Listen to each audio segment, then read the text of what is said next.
ನಮ್ಮನೆ ಯುವರಾಣಿ ಹೇ ನಮ್ಮನೆ ಯುವರಾಣಿ. ಇಲ್ಲ ಅಕ್ಕ, ಯಾವ್ದಾದ್ರು ಬಂಗಾರ ಸ್ಕೀಮ್ಗೆ ಸೇರೋಣ ಅಂತ ಅನ್ಕೊಂಡೆ, ಆದ್ರೆ ತಿಂಗಳು ಹಣ ಉಣ್ಸೋದು ಹೇಗೋ ಗೊತ್ತಾಗ್ತಿಲ್ಲ. ಅಲ್ಲ ಕಣೆ ಲಕ್ಷ್ಮಿ, ಅಷ್ಟು ದೊಡ್ಡ ಮನೆಗೆ ಸೇರಿದ್ಮೇಲೂ 10 ಗ್ರಾಮ್ ಬಂಗಾರ ಸ್ಕೀಮ್ ಬಗ್ಗೆ ಯೋಚನೆ ಮಾಡ್ತೀಯಲ್ಲ. ಇನ್ನೇನಕ್ಕ ಮಾಡ್ಲಿ, ದೇವ್ರ ದಯೆಯಿಂದ ನಮ್ಮ ಅಹಲ್ಯ ಬಂಗಾರದಂತ ಮನೆ ಸೇರಿದಾಳೆ. ಇನ್ನು ನಮ್ಮ ಅಮ್ಮ ಎಕ್ಸಾಮ್ ಅಲ್ಲಿ ಒಳ್ಳೆ ಮಾರ್ಕ್ಸ್ ತಗೊಂಡ್ರೆ ಸಾಕು. ಲಕ್ಷ್ಮಿ, ನಮ್ರತ ಮದ್ವೆ ಬಗ್ಗೆ ಏನಾದ್ರೂ ಯೋಚನೆ ಮಾಡಿದ್ಯೋ ಇಲ್ವೋ? ಅವಳಿನ್ನೂ ಚಿಕ್ಕವಳಲ್ವಾ ಅಕ್ಕ, ಈಗ್ಲೇ ಮದ್ವೆ ಬಗ್ಗೆ ಯಾಕೆ ಯೋಚನೆ ಅಂತ. ಹಾಗಂದ್ರೆ ಹೇಗೆ? ಅವಳಿಗೂ ಮದ್ವೆ ವಯಸ್ಸಾಯ್ತು. ಆದ್ರೂ ಓದ್ ಮುಗಿಲಿ ಅಂತ. ಓದು ಅದ್ರ ಪಾಡಿಗೆ ಅದಿರುತ್ತೆ. ಈಗ್ಲಿಂದನೇ ಗಂಡು ಹುಡುಕಕ್ ಶುರು ಮಾಡಿದ್ರೆ ಇನ್ 2 ವರ್ಷಕ್ಕೆ ಕಾಲ ಕೂಡ ಬರುತ್ತೆ. ಸರಿ ಅಕ್ಕ, ಅಹಲ್ಯ ಜೊತೆ ಮಾತಾಡ್ತೀನಿ. ಮಾತಾಡು. ದೊಡ್ಡಳಿಯನ್ಗೆ ಸರಿ ಸಮನಾಗಿರೋ ಗಂಡನೇ ಹುಡುಕ್ಬೇಕು ಕಣೆ. ಅಕ್ಕ, ಅಮ್ಮಗಂತ ಸಂಬಂಧ ನಾನೆಲ್ಲಿಂದ ಹುಡುಕ್ಲಿ? ನೀನ್ ಯಾಕೆ ಹುಡುಕ್ತೀಯಾ? ನಿನ್ ಮಗಳಿಗೆ ಅಳಿಯಂಗೆ ಹೇಳು, ಅವರೇ ಹುಡುಕ್ತಾರೆ. ರಾಜ್ಗುರು ಮನೆ ನಾದ್ನಿ ಸಂಬಂಧ ಅಂದ್ರೆ ಸುಮ್ನೆನಾ? ಅವಳು ಒಳ್ಳೆ ಮನೆ ಸೇರ್ಬೇಕು ಅನ್ನೋ ಆಸೆ ಇದೆ, ನೋಡೋಣ ಅಕ್ಕ. ಸರಿ, ನಾನು ಮತ್ತೆ ಮಾತಾಡ್ತೀನಿ. ಇಡ್ಲಾ? ಮಾಮೂನು ದೊಡ್ಡ ಮನೆ ಸೇರೋ ಹಾಗಾಗ್ಲಿ ಭಗವಂತ. ದೇವ್ರೆ, ನಮ್ಮ ಅಮ್ಮನು ಮದುವೆ ವಯಸ್ಸಿಗೆ ಬಂದ್ಬಿಟ್ಲಾ?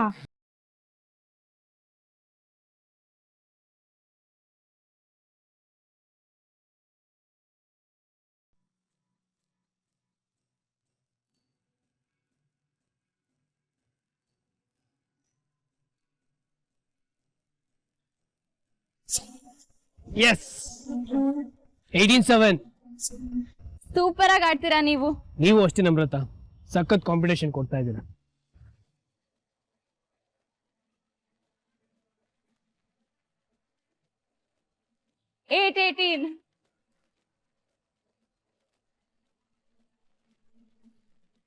ತುಂಬಾ ವರ್ಷ ಪ್ರಾಕ್ಟೀಸ್ ಮಾಡಿಲ್ಲ, ಇತ್ತೀಚೆಗೆ ಆಡ್ತಿರೋದು. ನಾನು ತುಂಬಾ ವರ್ಷದಿಂದ ಆಡ್ತಾ ಇದ್ದೀನಲ್ವಾ, ಸ್ವಲ್ಪ ಪಳಗಿದ್ದೀನಿ. 19-8. ನಮ್ಮ ಅಣ್ಣ ಯಾವಾಗ್ಲೂ ಹೀಗೆ, ಯಾರ ಹತ್ರ ಆಡಿದ್ರೆ ಗೆಲ್ತಾನೋ ಅವ್ರ ಹತ್ರ ಮಾತ್ರ ಆಡೋದು. ಯಾಕೋ ನಿನ್ ಜೊತೆ ಆಡಿಲ್ವಾ?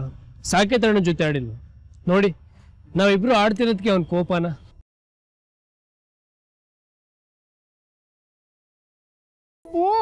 ನನ್ ಜೊತೆ ಎಲ್ಲ ಆಡ್ತ್ಯಾ, ಮೀರಕ್ಕನ್ ಜೊತೆ ಆಡೋ ಅಂದ್ರೆ ಆಡ್ತ್ಯಾ.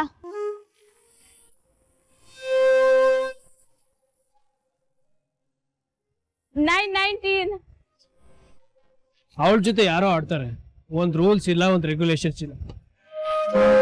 ತಾನ್ ಮಾಡಿದ್ದೇ ರೂಲ್ಸ್, ತಾನ್ ಆಡಿದ್ದೇ ಆಟ. ಅವಳು ಗೆಲ್ಲೋದಕ್ಕೋಸ್ಕರ ಹೇಗ್ ಬೇಕಾದ್ರೂ ಆಡ್ತಾಳೆ.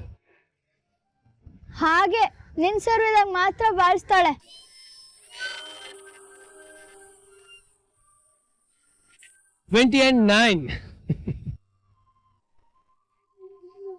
ನೀವು ಮೀರಾ ಯಾವಾಗ್ಲೂ ಹೀಗೇನಾ?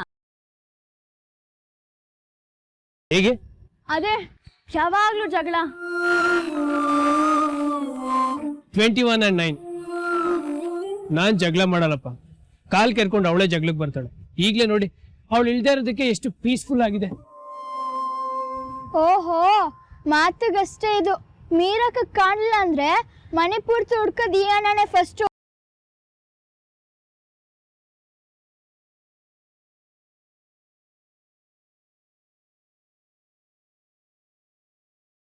ಪ್ರಣಾಮೇನ್ ಸುಳ್ಳು ಹೇಳ್ತಿಲ್ಲ, ನಾನು ನೋಡಿದ್ದೀನಿ.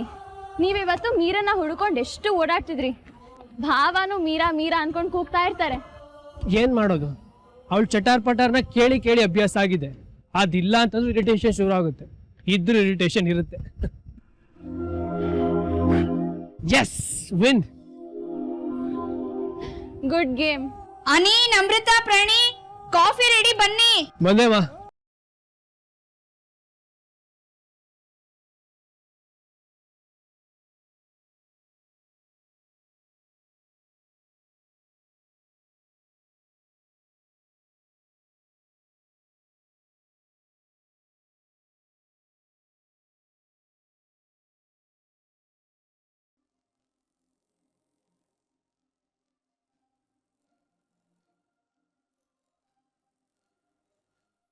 ಎಷ್ಟು ಚೆನ್ನಾಗಿ ಕಾಣಿಸ್ತಿದ್ದಾರೆ ಇಬ್ರು.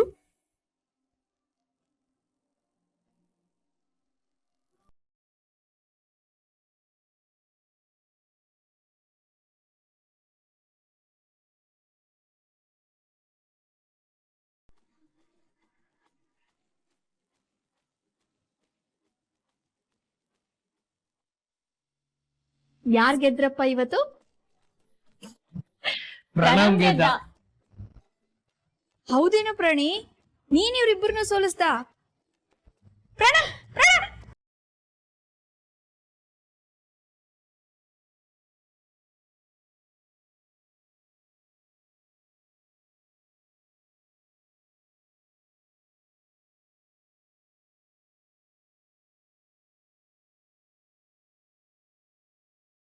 ನೋಡಮ್ಮ ಹೇಗಿಬ್ರು ಆಡ್ಕೋತಿದ್ದಾರೆ.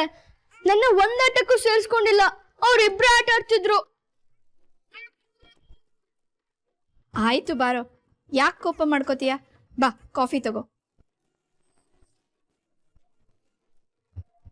ಪ್ರಣಮ್, ನಾಳೆ ಅಂತೂ ಡೆಫಿನೆಟ್ ಆಗಿ ನಿನ್ ಜೊತೆ ಗೇಮ್ ಆಡ್ತೀನಿ ಕಣೋ. ನಾನು ಆಡ್ತೀನಿ.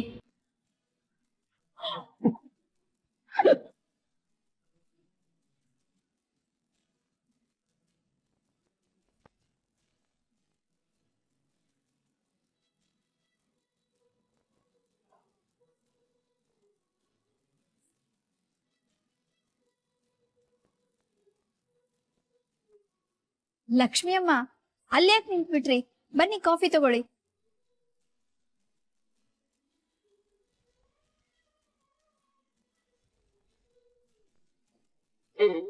ಲಕ್ಷ್ಮಿ ಅಮ್ಮ, ಕಾಫಿ ತಗೊಳ್ಳಿ.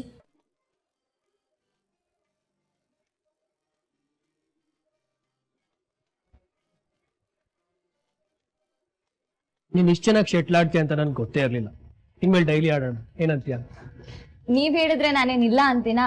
ನನ್ಗೂ ಒಳ್ಳೆ ಕಂಪನಿ ಸಿಕ್ಕಾಗಾಯ್ತು. ನಿನಗಲ್ಲ, ಆಕ್ಚುಲಿ ನನ್ಗೆ ಒಳ್ಳೆ ಕಂಪ್ನಿ ಸಿಕ್ತಂಗಾಯ್ತು. ನಿನ್ ಜೊತೆ ಗೇಮ್ ಆಡ್ತಾ ಇದ್ರೆ ಟೆನ್ಷನ್ ಫ್ರೀ ಆಗತ್ತೆ ನನಗೆ. ಮೀರಕ್ಕನ್ ಜೊತೆ ಆದ್ರೆ ಸೋಲ್ಬೇಕಾಗತ್ತೆ ಅಂತನಾ? ಹಾಗೇನಿಲ್ಲ ಕಣ್, ನಮ್ರತನ್ ಜೊತೆ ಆಡಿದ್ರು ಕಂಫರ್ಟ್ ಇರುತ್ತೆ. ಲಕ್ಷ್ಮಿ ಅಮ್ಮ, ನಿಮ್ಮಿಬ್ರು ಮಕ್ಕಳು ಅಪರಂಜಿ ಕಣಮ್ಮ. ನಮ್ಮ ಅಮ್ಮಗೆ ಅಹಲ್ಯಂದೇ ಗುಣ ಬಂದಿದೆ. ಅಹಲ್ಯ ಎಲ್ಲ ಹೇಳ್ಕೊಟ್ಟಿದ್ದಾಳೆ. ಅದಕ್ಕೆ ನಮ್ರತ ಈಗಿರೋದು. ಅಕ್ಕನಾಗಿ ತಂಗಿನೂ ಇರ್ಬೇಕಲ್ವಾ?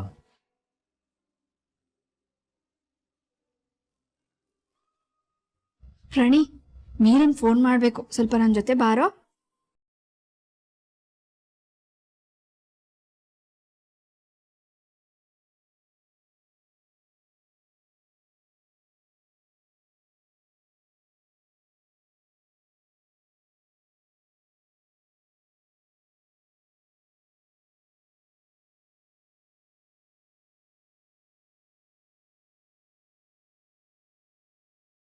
ಏನಾಯ್ತಮ್ಮ? ಏನಿಲ್ಲ ನನ್ ಬಂಗಾರಿ. ನನ್ ಮುದ್ದು.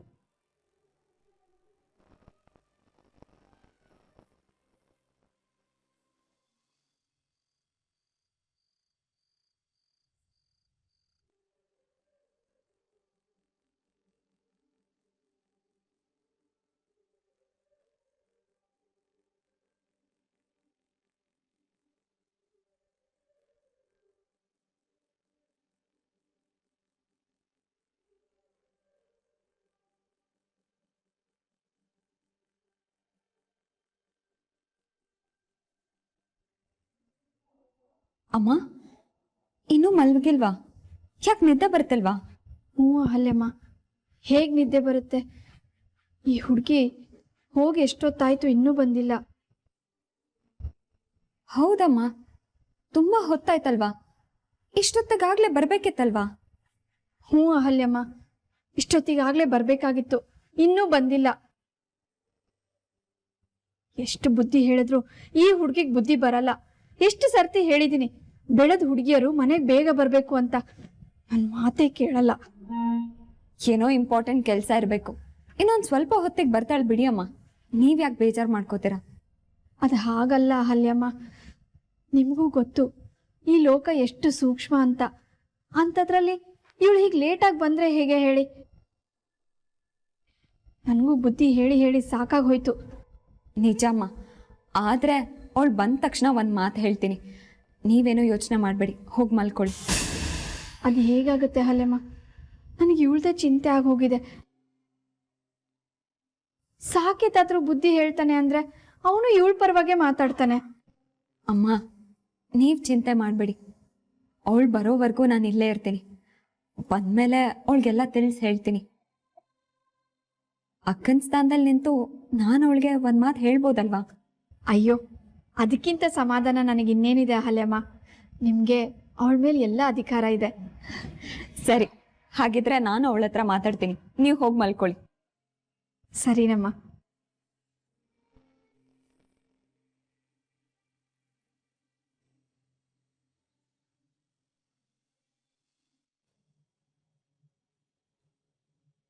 ಛೇ, ಇವತ್ತು ಎಷ್ಟು ಲೇಟ್ ಆಗೋಯ್ತು.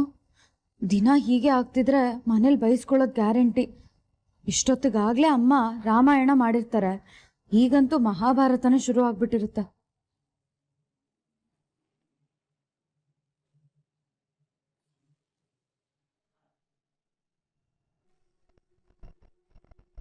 ಹೌದೌದು, 4 ಜನ ಬೇಕು. ರಾಜ್ಗುರು ಫ್ಯಾಮಿಲಿಗೆನೆ.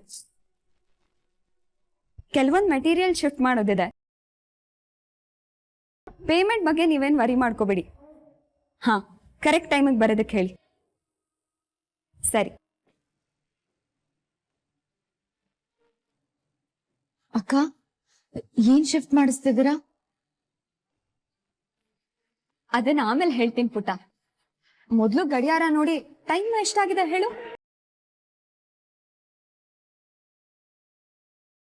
9:15 ಆಗಿದೆ ಅಕ್ಕ. ಈ ಸಮಯದಲ್ಲಿ ನಾನು ಮನೆ ಕೆಲಸ ಎಲ್ಲ ಮುಗಿಸಿ ಊಟ ಮಾಡಿ ಓದೋ ಟೈಮ್ ಅಲ್ವಾ? ಆದ್ರೆ ಇತ್ತೀಚೆಗೆ ಈ ಟೈಮಲ್ಲಿ ಓದೋದಕ್ಕೆ ಆಗ್ತಿಲ್ಲ. ನಿನಗ್ ಗೊತ್ತಾ, ನನಗೆ ಓದೋದು ಅಂದ್ರೆ ಸಿಕ್ಕಾಪಟ್ಟೆ ಇಷ್ಟ. ಚಿಕ್ಕವಳಿದ್ದಾಗಂತೂ ಯಾವಾಗ ನೋಡಿದ್ರು ಓದ್ತಾನೆ ಇರ್ತಿದ್ದೆ. ಮದ್ವೆ ಆದ್ಮೇಲೆ ಇದೆಲ್ಲ ಕಡಿಮೆ ಆಗೋಗಿದೆ. ಇಷ್ಟೊತ್ತಲ್ಲಿ ಸ್ವಲ್ಪ ಟೈಮ್ ಸಿಗುತ್ತೆ. ಈ ಟೈಮಲ್ಲೂ ಡಿಸ್ಟರ್ಬ್ ಆದ್ರೆ ಬೇಜಾರಾಗೋದು ಸಹಜ ಅಲ್ವಾ? ಹ್ಞೂ ಅಕ್ಕ. ಬಟ್ ನೀನ್ ಲೇಟಾಗಿ ಬರೋದಕ್ಕೆ ನನಗೆ ಡಿಸ್ಟರ್ಬ್ ಆಗ್ತಿದೆ ಅಂತಲ್ಲ. ನೀನ್ ಹಾಗೆ ತಿಳ್ಕೊಬೇಡ ಮೀರಾ. ಮನೇಲಿ ಯಾರಾದ್ರೂ ಬಂದಿಲ್ಲ ಅಂದ್ರೆ ಮನೆಯವ್ರಿಗೆಲ್ಲ ಆತಂಕ ಆಗೋದು ಸಹಜ ಅಲ್ವಾ? ಅದಕ್ಕೆ ಅಮ್ಮ ಟೆನ್ಷನ್ ಮಾಡ್ಕೊಂಡಿರ್ತಾರೆ. ಅವ್ರ ಟೆನ್ಷನ್ ಅಲ್ಲಿರೋದನ್ನ ನೋಡಿ ನನ್ಗೆ ಓದೋದಕ್ಕಾಗತ್ತಾ? ಇಲ್ಲ ಅಲ್ವಾ? ಹ್ಞೂ ಅಕ್ಕ. ಅದಲ್ಲದೆ ನೀನ್ ಬರೋ ಟೈಮ್ಗೆ ನಾನು ಓದ್ತಾ ಕೂತಿರ್ತೀನಿ. ಎಷ್ಟು ಇನ್ವಾಲ್ವ್ ಆಗಿರ್ತೀನಿ ಅಂದ್ರೆ ಯಾರಾದ್ರೂ ಬಂದು ಮಾತಾಡ್ಸಿದ್ರು ಕೂಡ ಕಿರಿಕಿರಿ ಆಗ್ತಿರತ್ತೆ. ಹಾಗಂತ ನೀನ್ ಬಂದು ಡೋರ್ ಬೆಲ್ ಮಾಡೋದು ತಪ್ಪು ಅಂತ ನಾನು ಹೇಳ್ತಿಲ್ಲ. ನೀನ್ ಲೇಟಾಗಿ ಬರಬಾರ್ದು ಅಂತ ಆರ್ಡರ್ ಮಾಡೋದಕ್ಕೂ ನನಗೆ ಮನ್ಸಿಲ್ಲ. ನಿನಗೂ ಏನಾದ್ರೂ ಕೆಲಸಗಳಿರುತ್ತೆ ಅಲ್ವಾ ಮೀರಾ? ಆದ್ರೆ ಸಾರಿ ಅಕ್ಕ, ಇವತ್ತು ಸ್ವಲ್ಪ ಲೇಟ್ ಆಯಿತು. ನೀನ್ ಹೀಗೆ ದಿನ ಲೇಟಾಗಿ ಬರ್ತಿದ್ರೆ ನನಗೂ ತೊಂದರೆ ಆಗತ್ತಲ್ವಾ ಪುಟ್ಟ?